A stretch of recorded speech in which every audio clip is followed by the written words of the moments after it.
Nazareno.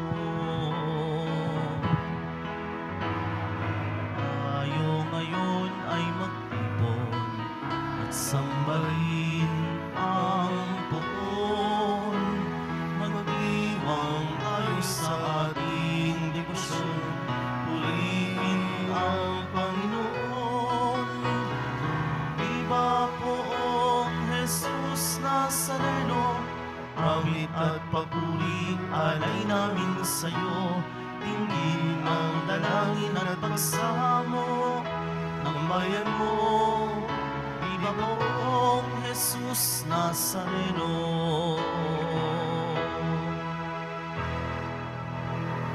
Sa ngalan ng Ama at ng Anak at ng Espiritu Santo. Amen. Ang pagpapala at kapayapaan mula sa Diyos na Ama natin at sa Panginoong Hesukristo naway sumainyo. At sumayo rin. Mga kapatid, tinipon tayo bilang kaanib ng angkan ng Diyos, kaya dumulog tayo sa maawaing Panginoong nagpapatawad ng lubos. Sinugong tagapagpagaling sa mga nagsisisi, Panginoon, kaawaan mo kami. Panginoon, kaawaan mo kami. Dumating na tagapag-anyayang mga makasalanan ay magsisi, Kristo, kaawaan mo kami. Kristo, kaawaan mo kami. Nakaluklok ka sa kanan ng Diyos Ama para ipamagitan kami. Panginoon, kaawaan mo kami. Panginoon, kaawaan mo kami. Kaawaan tayo ng makapangyarihang Diyos. Patawarin tayo sa ating mga kasalanan at patnubayan tayo sa buhay na walang hanggan. Amen. Manalangin tayo. Ama naming makapangyarihan, lakas ka ng mga walang inaasahan kundi ikaw. Ang pagluhog namin ay iyong pagbigyan, sapagkat kami mga tao lamang na pawang mahihina kapag iyong iniwanan. Kaya naman kami lagi mong tulungan upang sa pagtupad ng iyong mga kautusan, ikaw ay aming mabigyang kasiyahan sa aming iniisip at ginagawa araw-araw. Sa pamamagitan ni Jesucristo, kasama ng Espiritu Santo, magpasawalang hanggan. Amen. Magsiupo muna po ang lahat. Pagbasa mula sa ikalawang aklat ng mga kronika. Pagkamatay ni Jehoiada, ang mga pinuno ng Huda ay nagbigay galang sa hari at nagharap ng mga kahilingan. Pinagbigyan naman niya ang mga ito, kaya't itinakwil nila ang bahay ng Panginoon at ang Diyos ng kanilang mga ninuno. Nagbalik sila sa paglilingkod sa mga asheras at pagsamba sa mga Diyos-Diyosan. Bunga nito, nagalit ang Diyos at pinarusahan ang taga-Huda at ang taga-Jerusalem. Ngunit nagsugo ang Panginoon ng mga propeta upang ang mga tao'y magbalik loob sa Kanya. Gayunmay, hindi sila nakinig. Dahil dito, ang Espiritu ng Diyos ay bumaba kay Zacarias, na anak ng saserdote ng Jehoiada. Tumayo siya sa gitna ng mga tao. Sinabi niya, "Ito ang sabi ng Diyos. Bakit ninyo nilabag ang mga utos ng Panginoon? Gusto ba ninyong mapahamak? Sapagkat itinakwil ninyo siya, itatakwil din niya kayo." Ngunit nagkaisa ang mga tao, at sa utos ng hari, binato nila si Zacarias hanggang sa mamatay. Naganap ito sa looban ng bahay ng Panginoon. Hindi man lamang naalaala ng Haring Joas ang tapat na paglilingkod sa kanya ni Jehoiada, na ama ni Zacarias. Bago namatay si Zacarias, ganito ang kanyang sinabi, "Parusahan nawa kayo ng Panginoon sa ginawa ninyong ito. Nang matapos na ang taon, si Joas ay sinalakay ng hukbo ng mga Siro. Pinasok nila ang Huda at Jerusalem at pinatay ang mga pinuno ng hukbo. Lahat ng sinamsam nila'y ipinadala sa hari sa Damasco. Maliit man ang hukbo ng mga Siro, ay matagumpay rin laban sa malaking hukbo ng Huda, sapagkat itinakwil nito ang Panginoon, ang Diyos ng kanilang mga ninuno. Sila ang nagparusa kay Joas dahil sa pagtataksil nito. Iniwan ng mga Siro si Joas na may sugat na malubha. Ngunit pagkaalis nila, nagkaisa ang mga lingkod ng hari na ipaghiganti ang pagkamatay ni Zacarias. Kaya't pinatay nila si Joas sa kanyang higaan. Inilibing nila ito sa lungsod ni David, ngunit hindi sa libingan ng mga hari. Ang salita ng Diyos. Salamat sa Diyos. Sa Kanya mananatili ang aking pag-ibig lagi. Sa Kanya mananatili ang aking pag-ibig lagi. Sabi mo, O Poon, ikaw ay may tipan, na iyong ginawa kay David mong hirang. At ito ang iyong pangakong iniwan. Isa sa lahi mo'y laging maghahari. Ang kaharian mo ay mamamalagi. Sa Kanya mananatili ang aking pag-ibig lagi. Ang aking pangako sa Kanya'y iiral, at mananatili sa Kanya ang tipan. Laging maghahari ang isa niyang angkan, sintatag ng langit, yaong kaharian. Sa Kanya mananatili ang aking pag-ibig lagi. Kung ang mga anak niya ay susubay, at ang aking utos ay di igagalang, kung ang aking aral ay di pakikinggan, at ang kautusay hindi iingatan. Sa Kanya mananatili ang aking pag-ibig lagi. Kung gayon darana sila ng parusa sa ginawa nilang mga kasamaan, sila'y hahampasin sa ginawang sala. Ngunit ang tipan ko't pag-ibig kay David ay di magbabagot, hindi mapapatid. Sa Kanya mananatili ang aking pag-ibig lagi. Magsitayo na po ang lahat.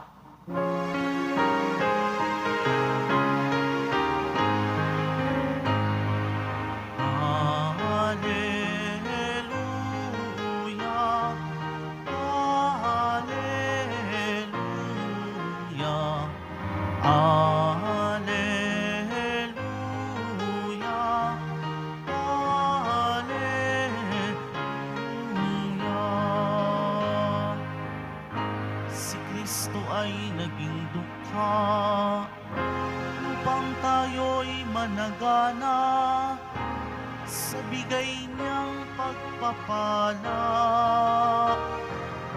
Alleluia, Alleluia,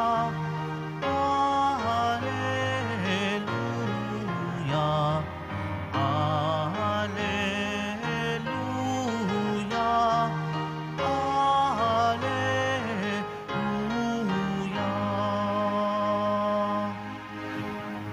Sumainyo ang Panginoon.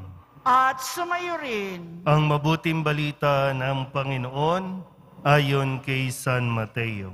papuri sa iyo, Panginoon. Noong panahong iyon, sinabi ni Jesus sa kanyang mga alagad, walang makapaglilingkod ng sabay sa dalawang Panginoon, sapagkat kapuputan niya ang isa at iibigin ang ikalawa. Paglilingkuran ng tapat ang isa at hahamakin ang ikalawa. Hindi kayo makapaglilingkod ng sabay sa Diyos at sa kayamanan. Kaya't sinasabi ko sa inyo, huwag kayong mabaghabag tungkol sa pagkain at inumin na kailangan ninyong mabuhay upang mabuhay, o tungkol sa damit na kailangan ninyo ng inyong katawan. Hindi ba't ang buhay ay higit na mahalaga kaysa pagkain at ang katawan kaysa pananamit? Masdan ninyo ang mga ibon, hindi sila naghahasik, ni nag-aani, o kaya'y nagtitipon sa bangan. Gayunman, pinakakain sila ng inyong amang nasa langit. Hindi ba't higit kayong mahalaga kaysa mga ibon?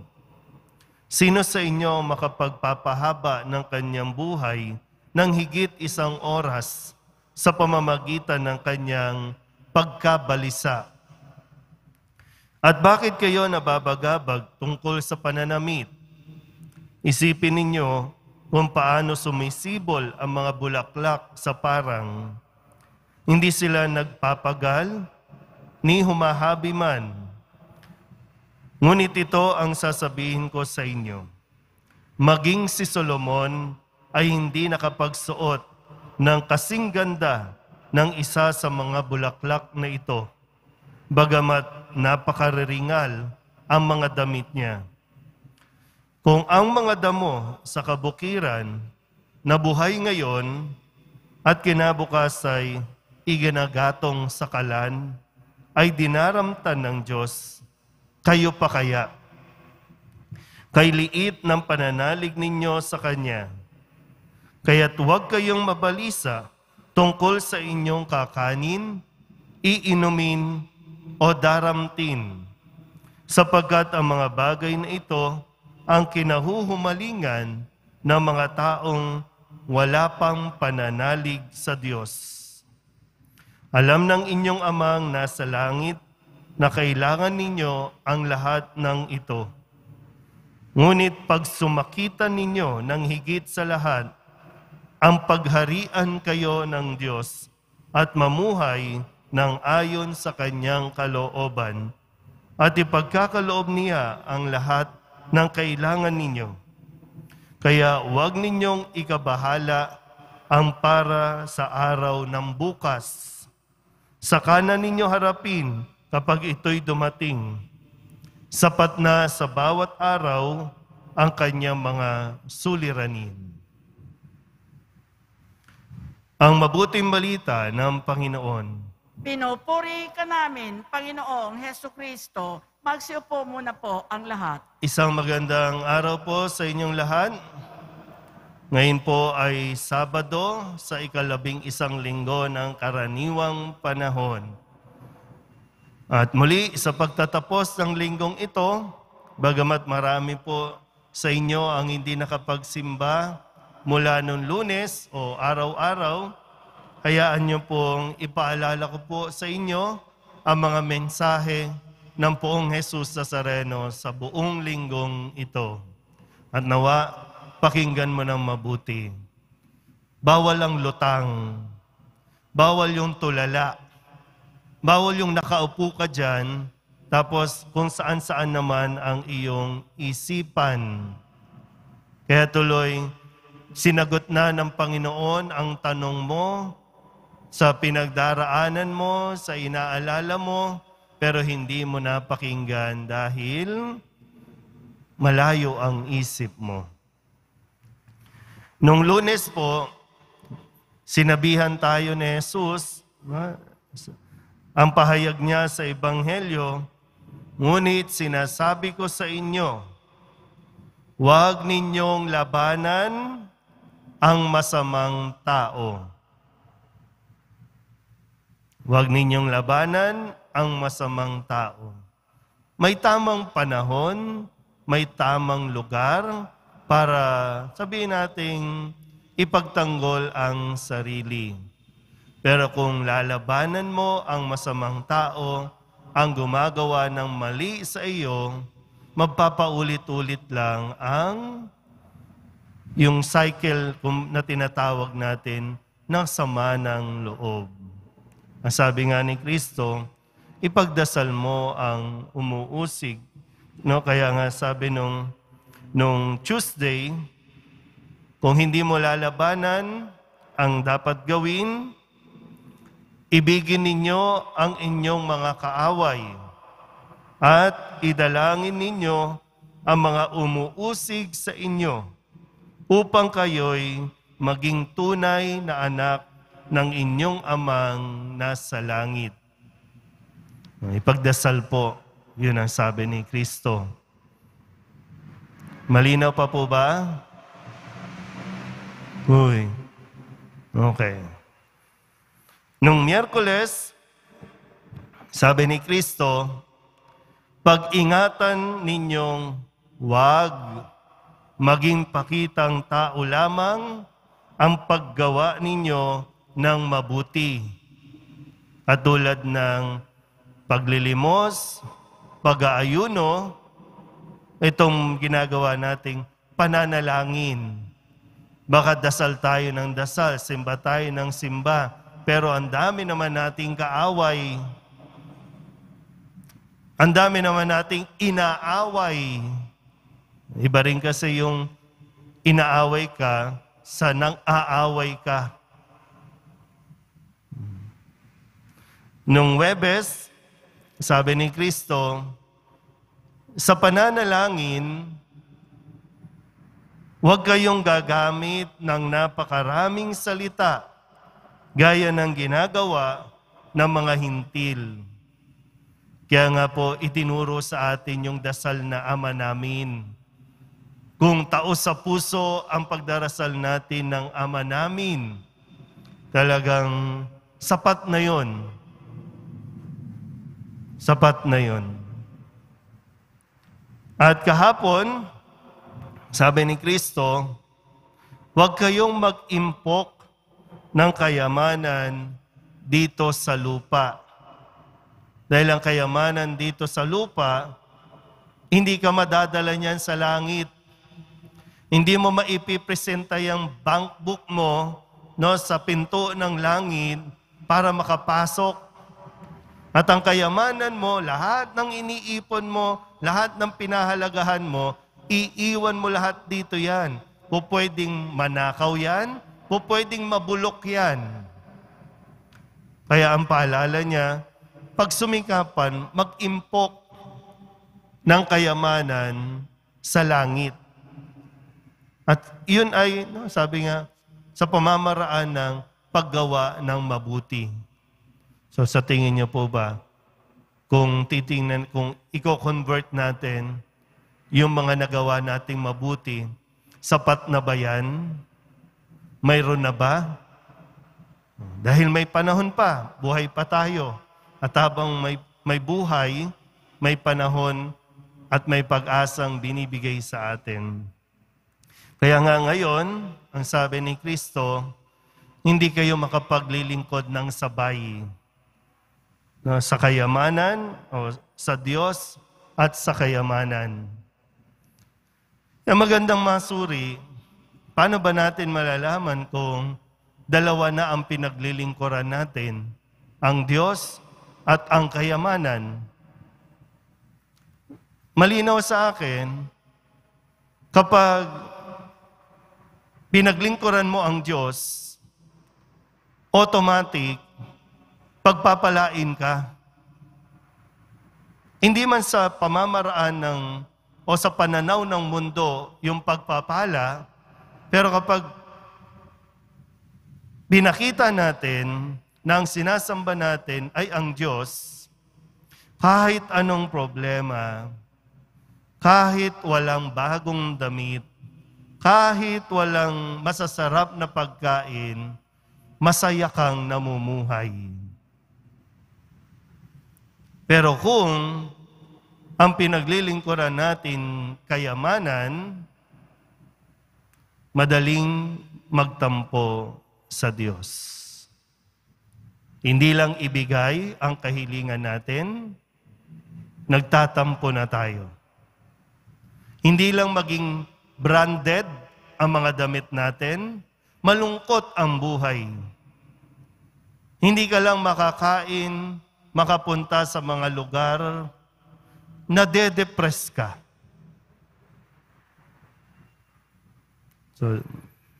So sino talaga? Ang Diyos o ang kayamanan? Lahat po ng naglilingkod sa Diyos may itinuturing na kayamanan. Lalo tigit yung pananampalataya mo. Yung relasyon mo sa Diyos, kayamanan na dapat ituring. Pero yung ang isipan mong kayamanan, pera, pera, pera. Kaya marami nandito humihiling ng para yumaman. Kasi masyado na nag-aalala. Sabi, higit kang mahalaga. Di ba? Sabi sa atin, higit kayong mahalaga kaysa ibon. Higit kayong mahalaga kaysa sa mga bulaklak. Mas mahalaga ang buhay mo. Sige nga. Tingnan natin. Yung mga may pera.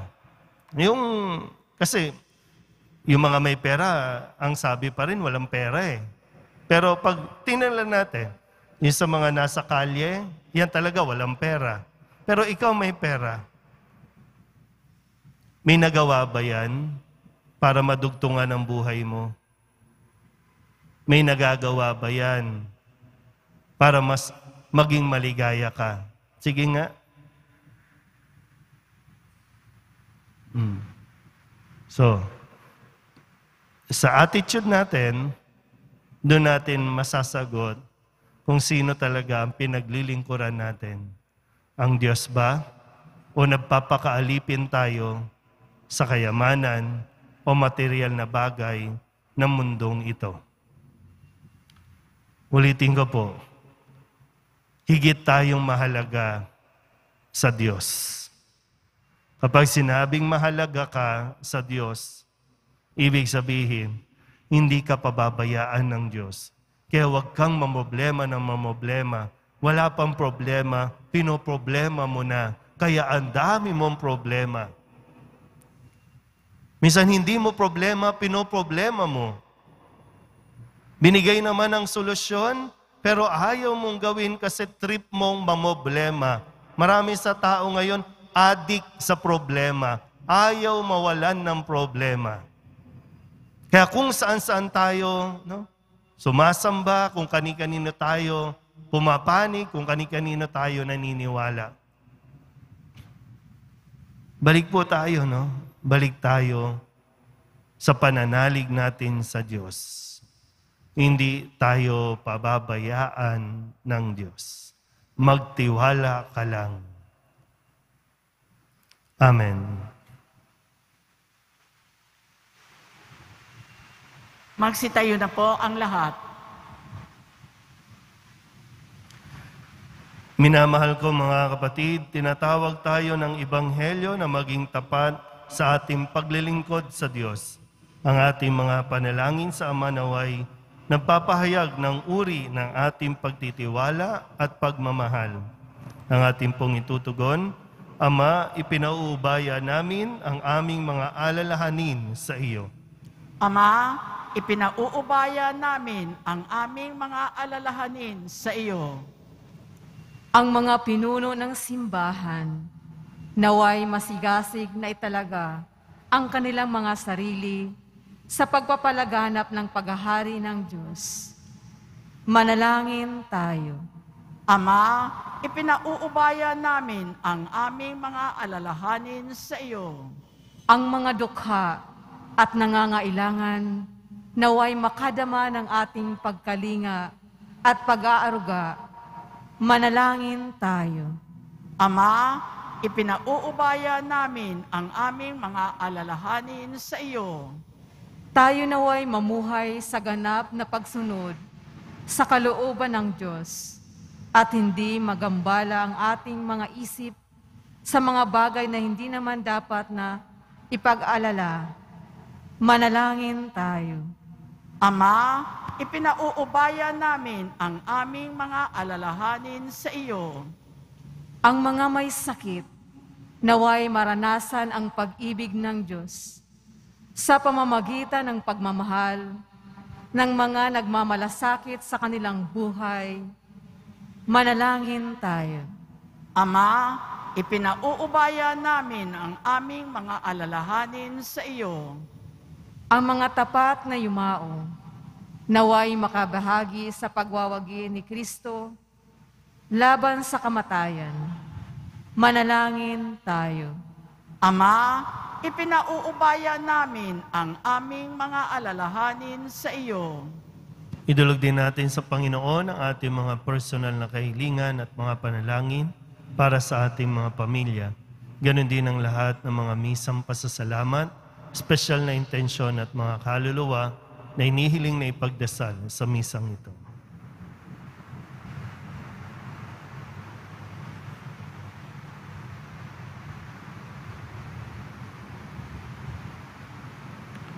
Ang lahat ng ito inihiling namin sa ngalan ni Kristo, aming Panginoon. Amen. Magsiupo muna po ang lahat.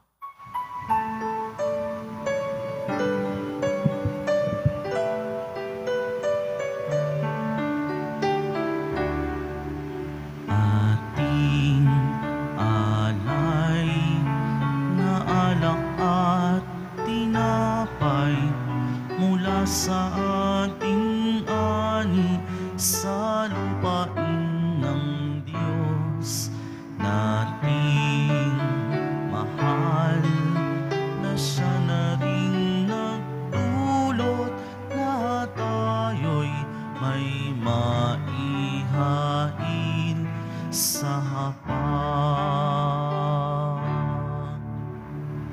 Magsitayo na po ang lahat. Manalangin kayo mga kapatid upang paghahain natin ay kalugdan ng Diyos Amang makapangyarihan. Tanggapin nawa ng Panginoon itong paghahain sa iyong mga kamay sa kapurihan niya at karangalan sa ating kapakinabangan at sa buong sambayanan niyang banal. Ama naming lumikha, kami ginawa mong may angking katauhan na dapat pakainin at pangalagaan at iyong dinudulutan ng banal na pakikinabang. Ipagaloob mong kami huwag magkulang sa mga iniuukol mo sa aming kapakanan sa pamamagitan ni Jesucristo kasama ng Espiritu Santo magpasawalang hanggan. Amen. Sumainyo ang Panginoon. At sumayo rin, Itaas sa Diyos ang inyong puso at diwa. itinaas na namin sa Panginoon. Pasalamatan natin ang Panginoong ating Diyos. Marapat na siya ay pasalamatan. Ama naming makapangyarihan, tunay ngang marapat na ikaw ay aming pasalamatan. Sa iyong paglingap at kagandahang loob, ang tao'y nilikha mo at pinangasiwa sa sansinukob. Sa hangad mong siya'y iwastong lubos, siya'y pinagdusa mo sa kanyang pagtalikod. Sa iyong pagiliw, iyong ipinahintulot na makabalik siya sa pamamagitan ng Kristo Jesus. Kaya kaysa ng mga anghel na nagsisiawin ng papuri sa iyo, nang walang humpay sa kalangitan, kami nagbubunyi sa iyong kadakilaan. Santo, Santo, Santo, Panginoong Diyos ng mga hukbo, napupuno ang langit at lupa ng kadakilaan mo, usana sa kaitaasan, pinagpala ang naparirito sa ngalan ng Panginoon, usana sa kaitaasan, magsiluhod po ang lahat. Ama naming banal, ikaw ang bukal ng tanang kabanalan. Kaya't sa pamamagitan ng iyong Espiritu, gawin mong banal ang kaloob na ito upang para sa aming maging katawan at dugo ng aming Panginoong Hesukristo. Bago niya pinagtiis ang kusang loob na maging handog, inawakan niya ang tinapay, pinasalamatan kaniya, binaghati-hati niya iyon, iniabot sa kanyang mga alagad at sinabi, tanggapin ninyong lahat ito at kanin, ito ang aking katawan na ihahandog para sa inyo.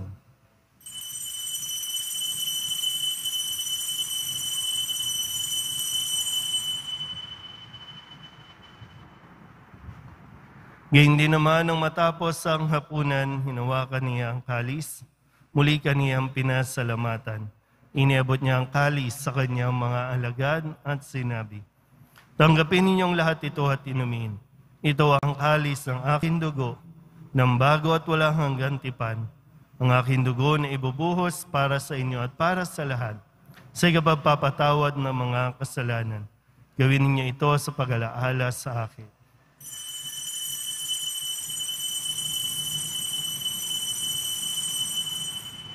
Agsitayo na po ang lahat.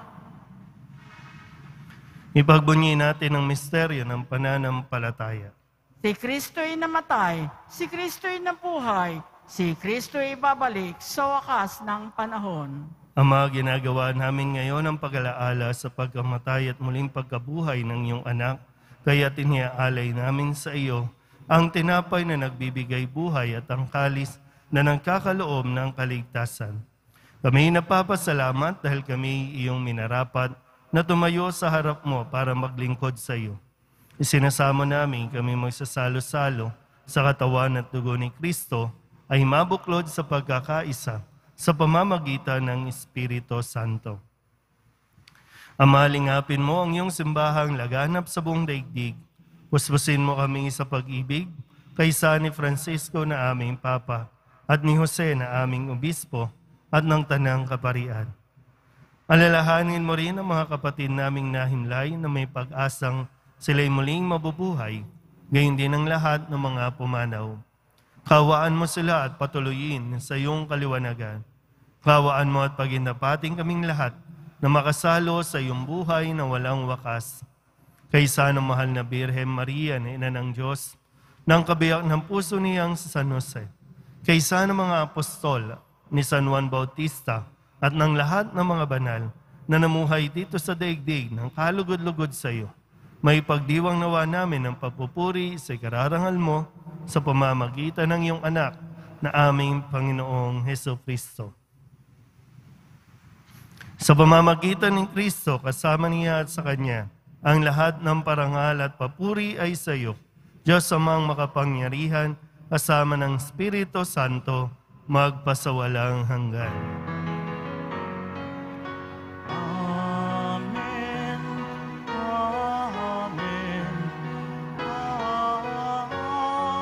Amen.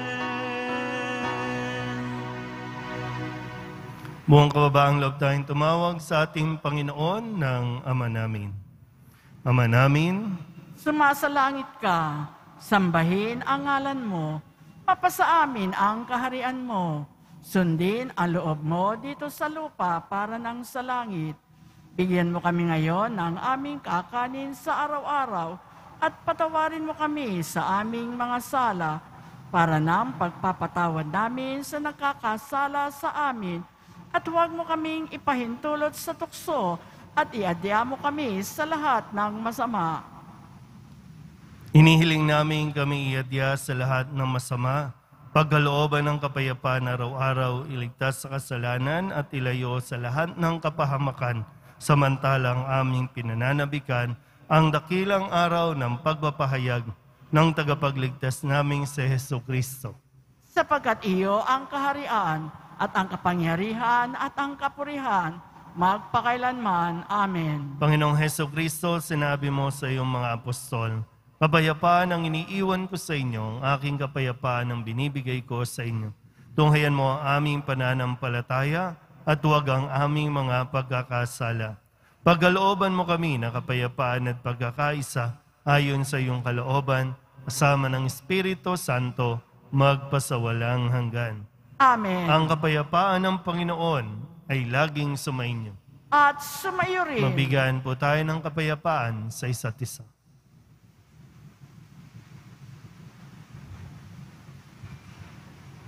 Kordero ng Diyos na nag-aalis ng mga kasalanan ng sanlibutan, maawa ka sa amin. Kordero ng Diyos na nag-aalis ng mga kasalanan ng sanlibutan, maawa ka sa amin. Kordero ng Diyos na nag-aalis ng mga kasalanan ng sanlibutan, ipagkaloob mo sa amin ang kapayapaan, magsilhod po ang lahat. Ito ang kordero ng Diyos. Ito ang nag-aalis ng kasalanan ng sanlibutan. Mapalad ang mga inaanyayahan sa kanyang piging.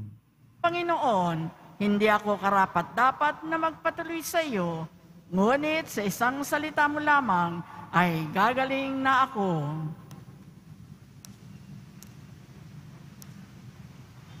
Katawan ni Kristo, Amen.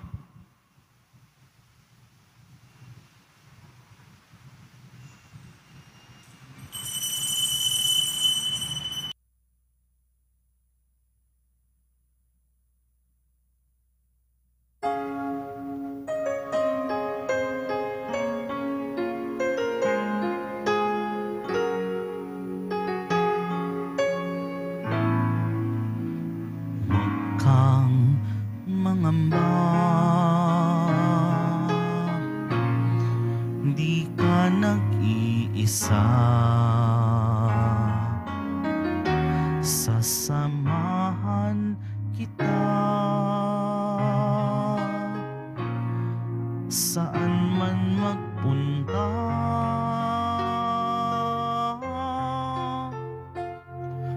Ika'y mahalaga sa aking mga mata, minamahal kita.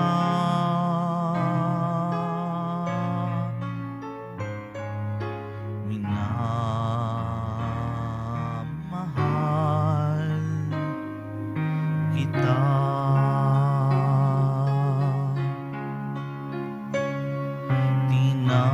Tinawag kita sa iyong pangalan. Ikaw ay akin magpakailanman. Ako ang Panginoon mo at Diyos, tagapagligtas mo at tagatubos. Huwag kang mangamba, di ka nag-iisa. Sasamahan kita saan man magpunta. Ika'y mahalaga sa aking mga mata, minamahal kita.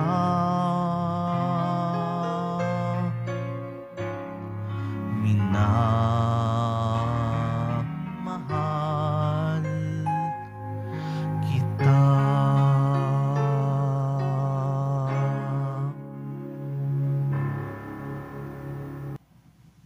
Magsitayo na po ang lahat. manalangin tayo. Ama naming mapagmahal, ang pinagsaluhan naming banal na pakikinabang na nagpahiwatig ng iyong pakikisa sa tanang naritong nakikipagdiwang ay magdulot nawa ng pagkakaisa sa iyong sambayanan sa pamamagitan ni Jesucristo kasama ng Espiritu Santo magpasawalang hanggan. Amen. Sumainyo ang Panginoon. At sumayo rin. Manalangin tayo para sa pagbabasbas.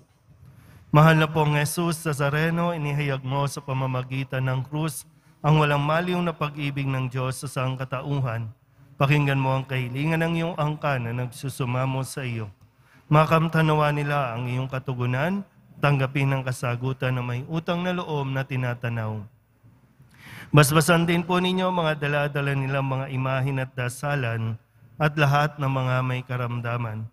Sa pamamagitan ng bendisyon na ito, naway maalala nila ang mga pangako nila noon sa binyag na ikaw ang kanilang iibigin at paglilingkuran bilang Panginoon magpasawalang hanggan. Amen. At pagpalain kayo ng makapangyarihang Diyos, Ama at Anak at Espiritu Santo. Amen. Mayo kayong taglay ang kapayapaan ng Poong Jesus Nazareno. Salamat sa Diyos. Magandang umaga po. Others.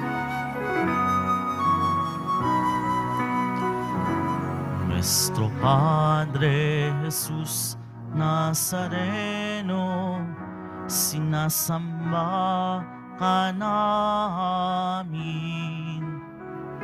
Pinipintuho ka namin, aral mo ang aming buhay at kaligtasan, Nuestro Padre Jesus Nazareno. Iligtas mo kami sa kasalanan, ang krus mong kinamatayan ay sagisag ng aming kaligtasan. Nuestro Padre Jesus Nazareno, dinarangal ka namin. Nuestro Padre Jesus Nazareno, nilulwalhati ka namin. Nuestro Padre Jesus Nazareno, dinarangal ka namin. Nuestro Padre Jesus Nazareno, nilulwalhati ka namin.